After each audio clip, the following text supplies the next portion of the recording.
is our last day on the defensive in Korea.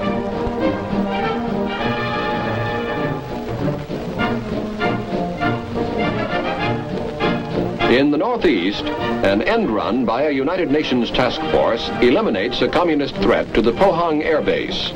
Red troops which have penetrated toward Gyeongju are trapped by this move. To the west, South Korean troops are advancing slowly near Angang.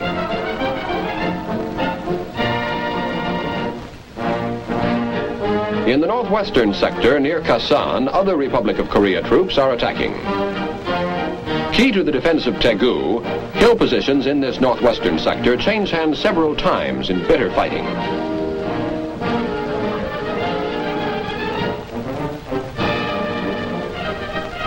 In the central sector, communist forces withdraw with little resistance from the high ground near Changnyong.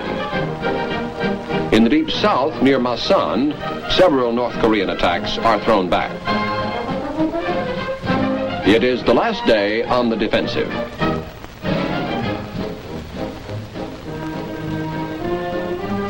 On 14 September, ships of the United Nations Navy are embarking on their biggest and most important task of the war, the amphibious landing at Inchon, 150 miles behind the enemy lines. On this date, guns of U.S. and British warships, including cruisers and destroyers of Task Force 77, open a preliminary bombardment at point-blank range at Inchon, port city for Seoul. Chief target is the island of Wolmi, linked to Inchon by a causeway where Marines are slated to storm ashore. Carrier planes bomb, rocket, and strafe the Incheon-Seoul area. On 15 September, an armada of 262 United Nations ships approaches Inchon with Marine and Army troops of the U.S. 10th Corps on board. The preliminary bombardment lifts and the invasion begins. This is the main amphibious landing, but feints are made at other points to keep the North Koreans guessing. On the east coast, far to the north of our beachhead perimeter, the battleship Missouri fires its big guns at Samchok, important port and rail town. Farther south on the east coast, UN ships shell Pohang in support of a landing by South Korean Marines here and near Yongdok, about 25 miles to the north. Another feint is made on the west coast when South Korean Marines land at Kunsan, far to the south of Incheon. The amphibious landing at Incheon is completed without a hitch. On 17 September, carrier planes smashed 280 trucks, bringing communist reinforcements to the Seoul area and continue to give support to the ground troops.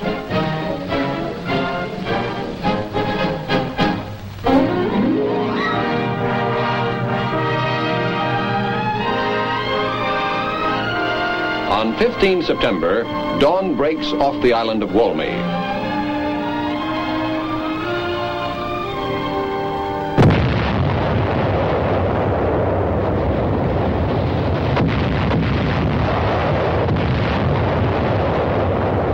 Ships of the UN fleet step up their point-blank preliminary bombardment.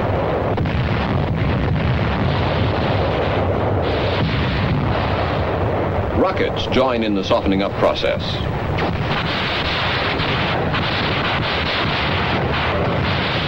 At 0630, the invasion begins.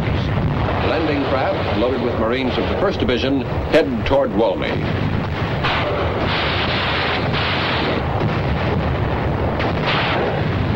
The tiny island breaks into flames as naval gunfire hits enemy ammo dumps.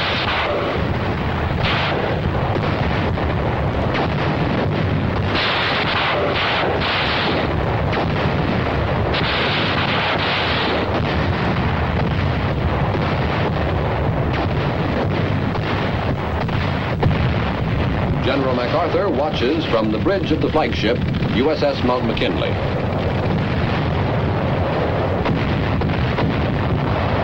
"15 seconds before the Marines hit the beaches, the bombardment is lifted on Wolmi, but continues on nearby Incheon. Everything is timed to the second in this difficult but amazingly efficient amphibious operation.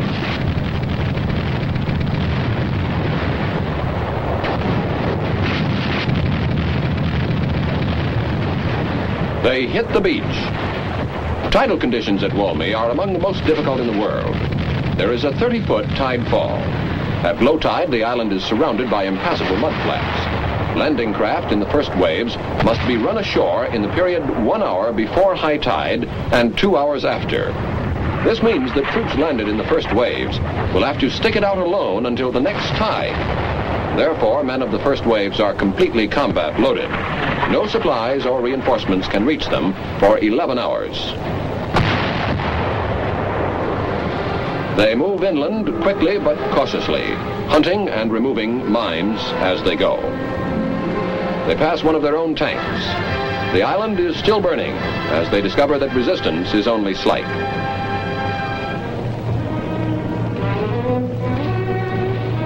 An M4 tank, converted into a bulldozer, seals a North Korean emplacement.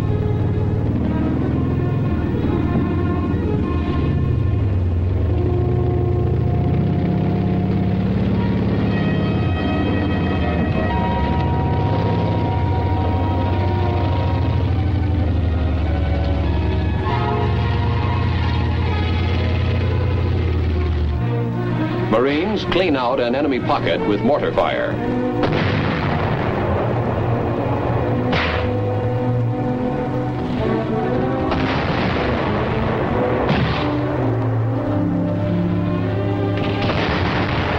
Other Marines join in a firefight with an enemy unit. Not all Reds were driven off by the air and naval bombardment. Some fought back fanatically.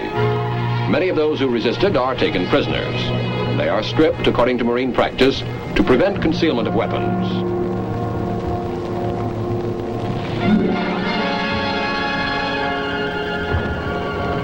Marines continue to move inland. Many of these members of the 1st Marine Division are veterans of the Pusan beachhead, having been pulled out at the height of the Red assault there to spearhead the landings at Walmy and Inchon.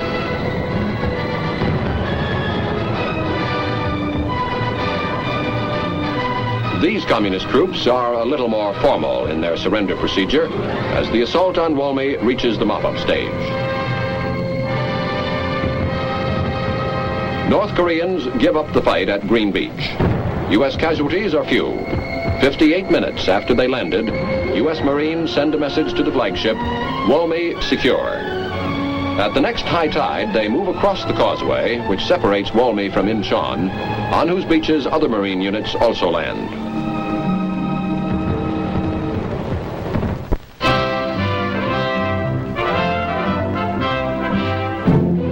On 16 September, vehicles and men of the 1st Marine Division moved through the streets of Inchon. Recapture of this city from the invaders is accomplished against relatively light resistance, consisting principally of small arms fire. Positions within the city are consolidated with only light casualties. Any attempt by communist forces to make a determined stand here has been disrupted by Navy and Marine carrier planes and by close-in support of U.S. cruisers and destroyers.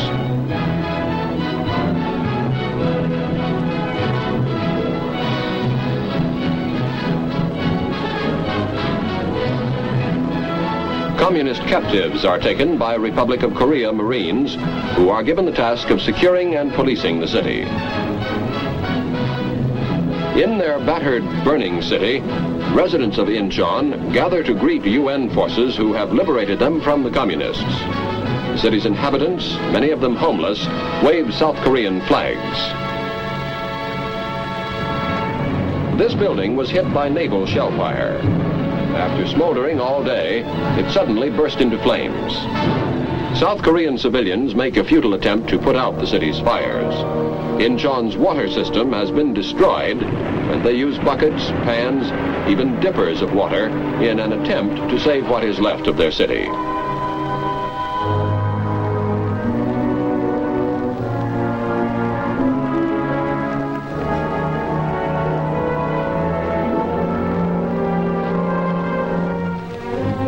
On a pier at Inchon, Major General Edward Almond, Commanding General 10th Corps, confers with Marine Lieutenant General Lemuel C. Shepard, Commander of the U.S. Fleet Marine Force in the Pacific. On 17 September, a launch brings General MacArthur ashore at Inchon. With him is Vice Admiral Arthur Struble, Commander of the 7th Fleet. They are greeted by Major General O.P. Smith, Commanding General of the 1st Marine Division.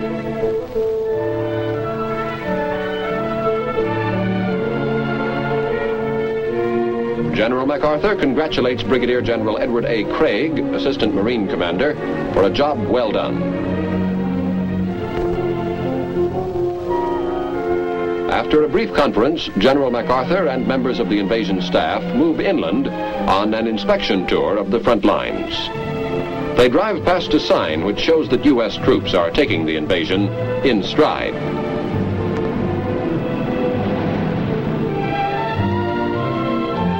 With his staff, General MacArthur climbs a ridge overlooking Kimpo airfield. He smokes a corncob pipe, veteran of many World War II campaigns. Recalling these battles, he tells Admiral Struble, "I've lived a long time and played with the Navy for a long time. They've never failed me."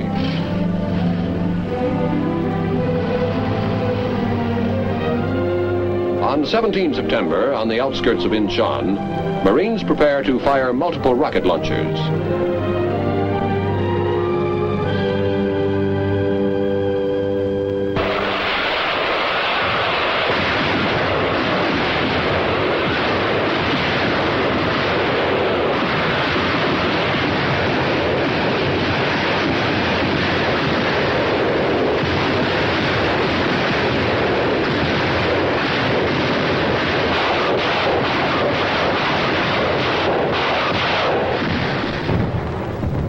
These are 4.5 rocket launchers, each unit firing 24 rockets.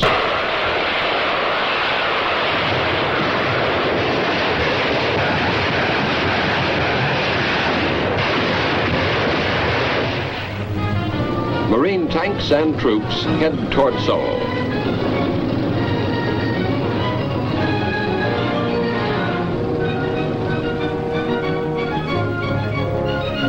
They pass civilians tearing down red propaganda posters.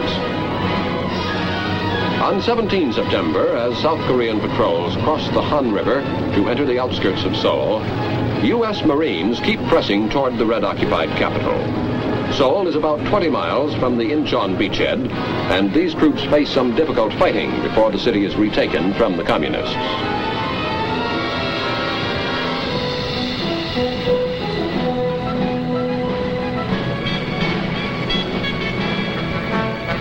These are Russian-made T-34 tanks destroyed by Marine planes about 4 miles out of Inchon.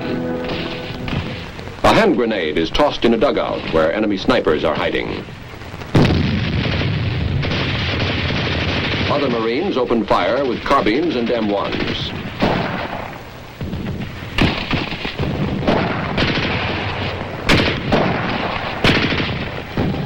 Some of the enemy surrender.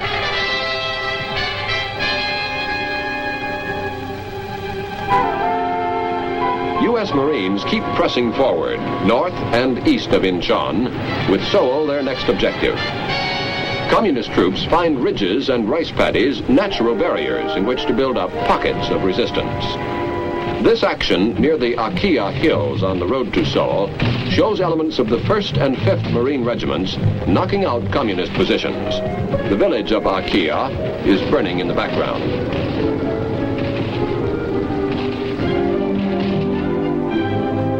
More Marines join in the attempt to dislodge the communists from their ridge positions.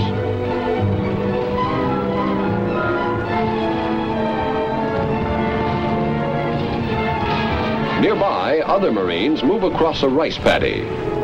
Although the landings at Wolmi and Inchon were virtually unopposed, and the city of Inchon fell after only light fighting, the closer United Nations troops come to Seoul, the stiffer becomes North Korean resistance. There is no definite enemy defense line in this area, but small communist pockets give the Marines a dirty, dangerous job of their march to Seoul. A thatched hut burns as Marines continue to move forward.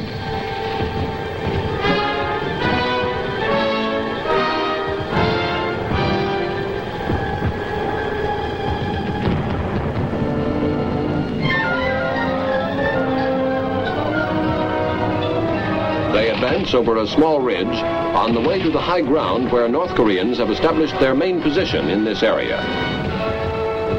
As they come within range of enemy fire, they open up with their own weapons and advance with increased caution.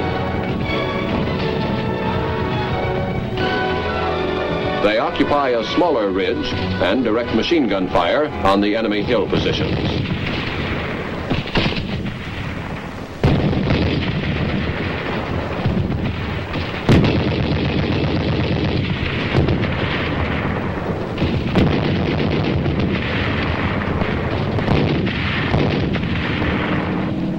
Fighter planes move in to support the ground troops. Napalm bomb is dropped on the hill.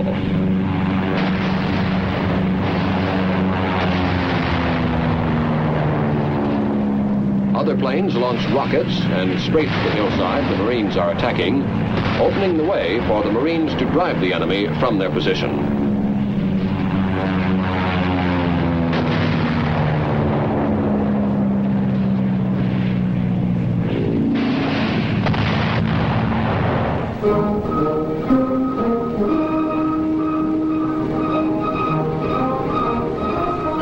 September, Inchon, Korea. U.S. Army troops of the 7th Infantry Division land to support Marines who made the initial assault on Inchon. While the Marines move inland to take Kimpo airfield and batter at the gates of Seoul, the 7th Division comes in to strengthen and widen the beachhead. The arrival of the 7th Division brings the strength of UN forces pouring through Inchon to about 40,000 men. The 7th Division saw considerable combat during World War II, landing in the Aleutians, on Kwajalein, and at Leyte in the Philippines. The division ended the war on Okinawa and then moved to Japan for occupation duty. It is now under the command of Major General David G. Barr. After the troops land at Inchon, they move on through the town toward assembly areas where certain elements are to be formed into a task force to advance south on Suwon, while the rest move east to join the Marine attack on Seoul. General Barr confers with General O.P. Smith, commanding general of the 1st Marine Division. They discuss the coordination of Marine and Army forces in fanning out toward Seoul and Suwon. Men of the 7th Infantry Division's 31st Regiment move up to relieve the 1st Marine Division. With them are South Korean troops who trained with the regiment in recent maneuvers at Mount Fuji in Japan. The Koreans here are qualified riflemen, mortar crewmen, and medics. At a secretly designated meeting place between Inchon and Seoul, General MacArthur confers with the 7th Division's commander, General Barr. In these early days of the landings, General MacArthur visits practically every area of the beachhead.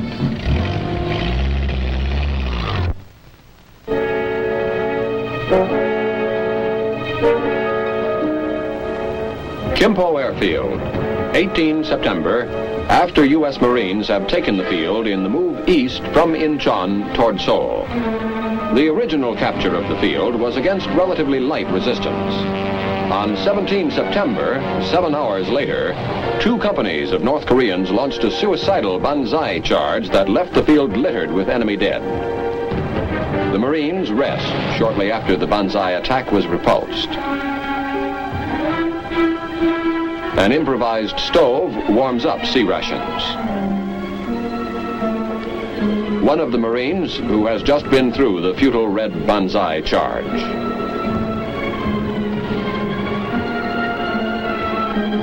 With no stars and stripes handy, Marines from the southern states raise the Confederate flag over Kimpo Airfield.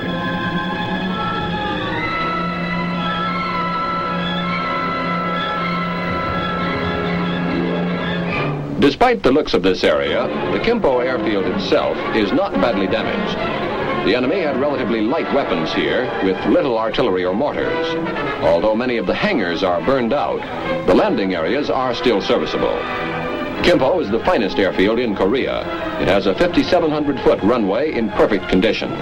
But at this time, it cannot be fully operational because the Reds hold high ground at each end of the field. One of the first planes to land on Kimpo is a helicopter carrying Marine Lieutenant General Lemuel C. Shepard.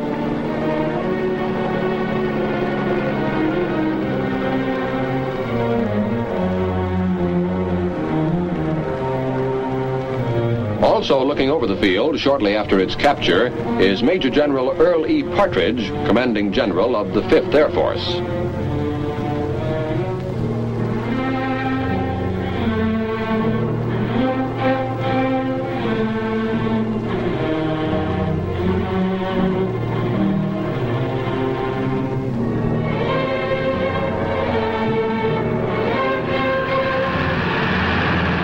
Shortly after the field is secured, a full-fledged new airlift begins.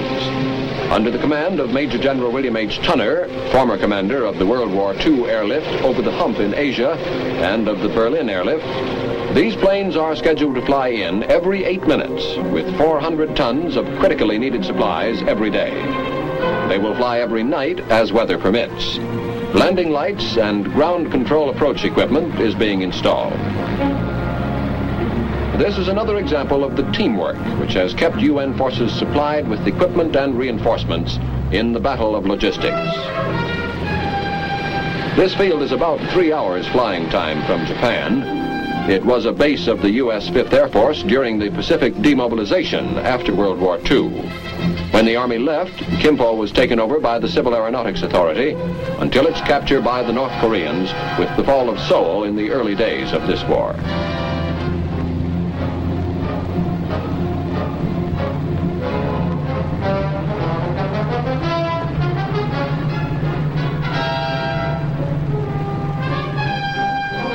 Typical of the varied cargo that is being flown into Kimpo is a shipment of pneumatic rafts which will serve as bridge pontons in the crossing of the nearby Han River. A soldier tests the inflated rafts.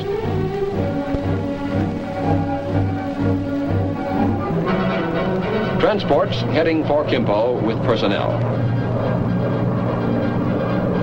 Inside, the passengers sleep, read, write letters. During 1 month in 1946, the Air Force handled more than 1,000 air passengers at Kimpo. This record is expected to be exceeded soon. As the planes approach Kimpo, the passengers get a good look at the rolling terrain and the highways, which are rapidly filling with truck and tank convoys heading toward the battles near Seoul and Suwon.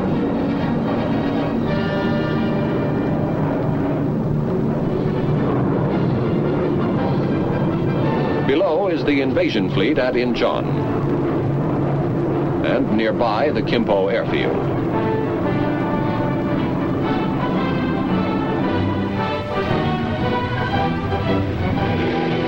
When the planes land here, they barely stop rolling before men climb out, grab their equipment, and head for their assembly areas.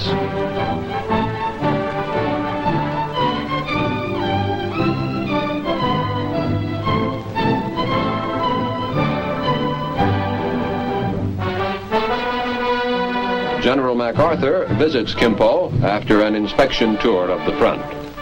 Among those at the field is the 1st Marine Division's commander, Major General O.P. Smith.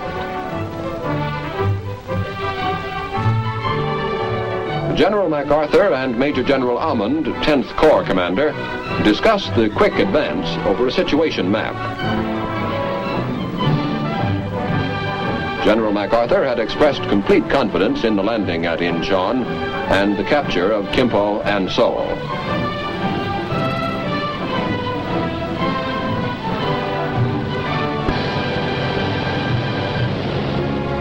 September. Wounded from the fighting near Seoul are evacuated through a Kimpo field hospital to trucks that will take them to the field where they will be loaded into planes.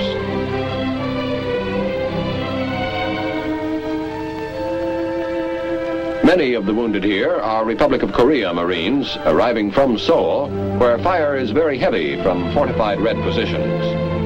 At this time, UN forces are inching forward into Seoul, where Red resistance has finally organized to slow down the advance considerably. In the thrust to the south, UN troops have advanced down the highway to a point near Anyang, about halfway between Seoul and Suwon.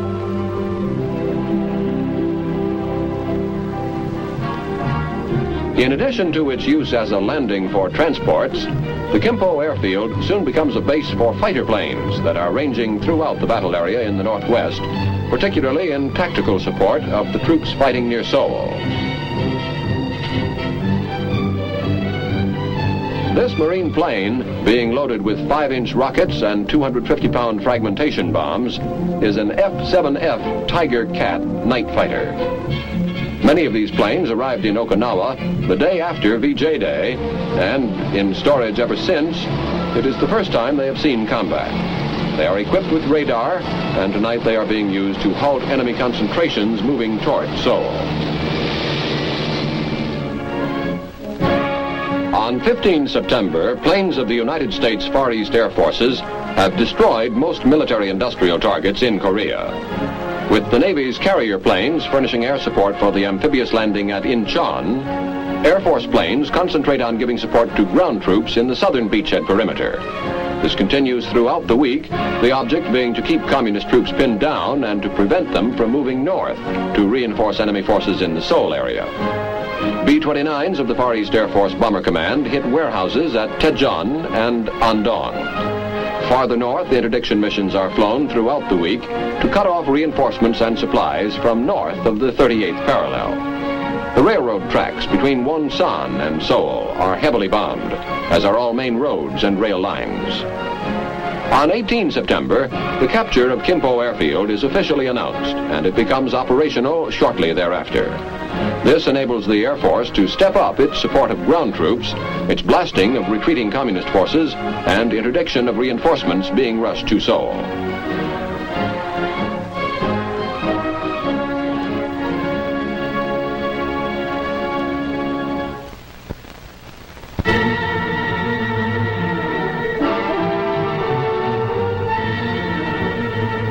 The thrust of the first landings at Inchon is soon divided into a three-pronged attack. The U.S. 7th Infantry Division heads south toward Suwon and northeast toward Seoul. And in a wide sweep to the north, U.S. and ROK Marines head toward the Han River. In crossing the Han River, these troops face a major amphibious operation, for in the northwestern area, the river is very wide. This area is north of Yongdong-po, about 8 miles from Seoul. The UN flag is seen frequently.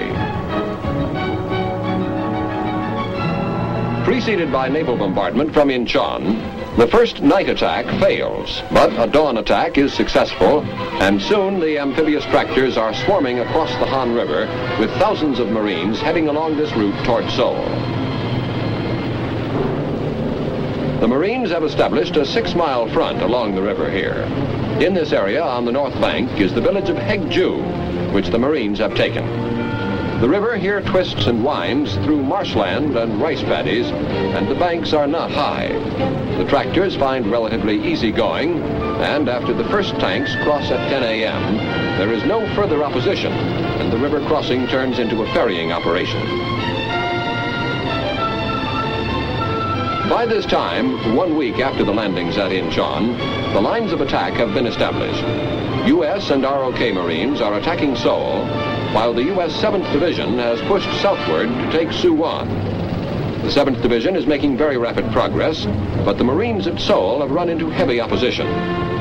The Reds holding this former South Korean capital city are defending it fiercely. The Marines are encountering what is described as the heaviest and most accurate artillery fire of the war. And the Reds at Seoul are well dug in on the high ground that slopes up from the valley of the river here.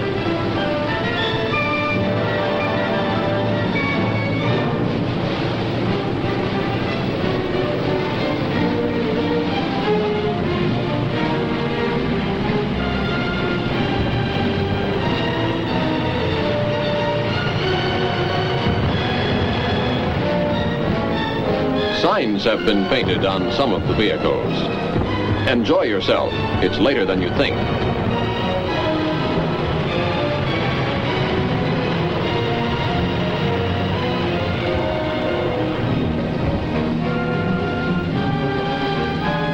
Because the riverbank is soft here, South Korean labor is utilized to lay down an artificial ramp for the landing of tanks. After the ferries begin operating, troops and equipment are brought across the river in a steady flow. Many different types of ferry craft are used: rafts, barges, ducks. The flow of troops here is a mixture of U.S. Marines and South Korean Marines, a mixture that has become very familiar on every front as the South Koreans fight side by side with Americans.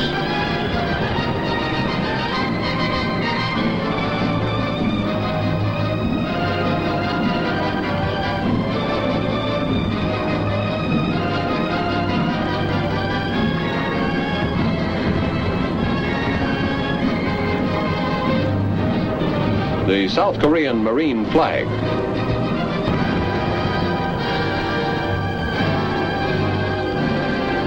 The United Nations flag is a constant reminder that this war is the first official police action by a world organization determined to keep the peace by law enforcement. By 23 September, the river crossing has become a routine behind-the-lines activity. But only a few miles away, the Marines are in difficulty in Seoul, and it is felt that a bridge across the Han River may become necessary to bring in needed supplies.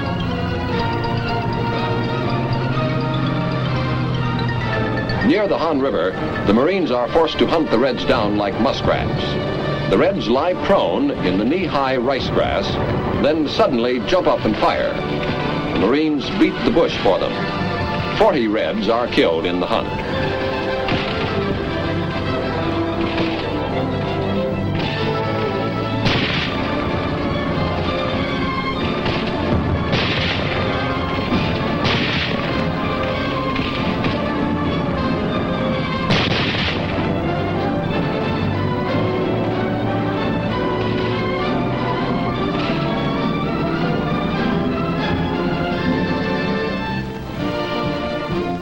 The North Koreans launched their invasion on 25 June.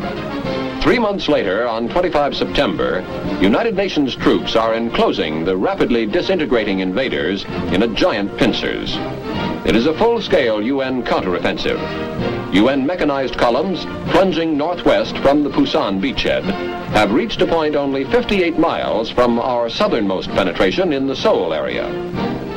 Near Seoul, on the main highway at Osan, the U.S. 10th Corps is driving south. The U.S. 7th Division is consolidating its hold on Osan. This division is also taking part in a three-pronged attack on Seoul. This assault is an end run from the southeast. From the southwest, the U.S. 1st Marine Regiment has penetrated a quarter of a mile into the city, fighting through railroad yards and from house to house. From the north, the U.S. 5th Marine Regiment and South Korean troops are pushing into Seoul's outskirts.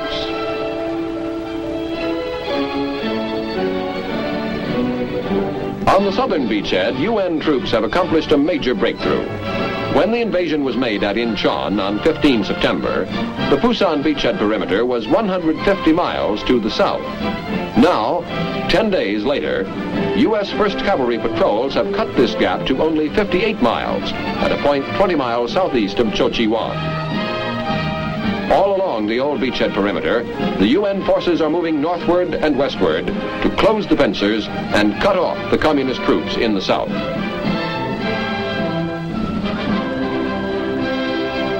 The bulk of the Reds' invading army is finding itself trapped in the south. Roads from the north are being blocked to prevent the communists from sending reinforcements to Seoul. The enemy is resisting stubbornly at points, but it appears that he is completely outmaneuvered in South Korea.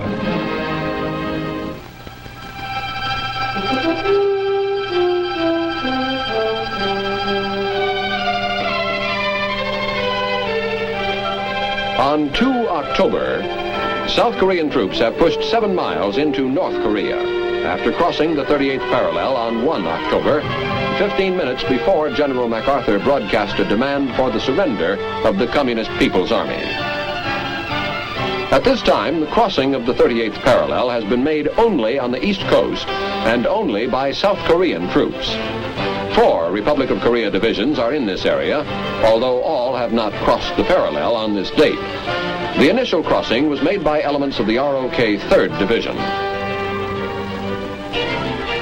On the west coast, United States Marines have advanced north of Seoul to within 10 miles of the parallel, near the city of Munsan. Moving toward the parallel in this area are the U.S. 1st Marine Brigade, the U.S. 7th Division, the U.S. 187th Airborne Regiment, the ROK 7th Division, and ROK Marines. Whether United States troops will cross the border into North Korea is a decision which has not been revealed at this time. Facing UN forces are prepared defenses constructed by the communists long before their invasion of South Korea, and an estimated 100,000 communist troops. Meanwhile, south of the parallel, the enemy's southern front has disappeared, with only isolated groups holding out in hill positions. With few exceptions, all important South Korean cities and most smaller towns have been freed of the invader.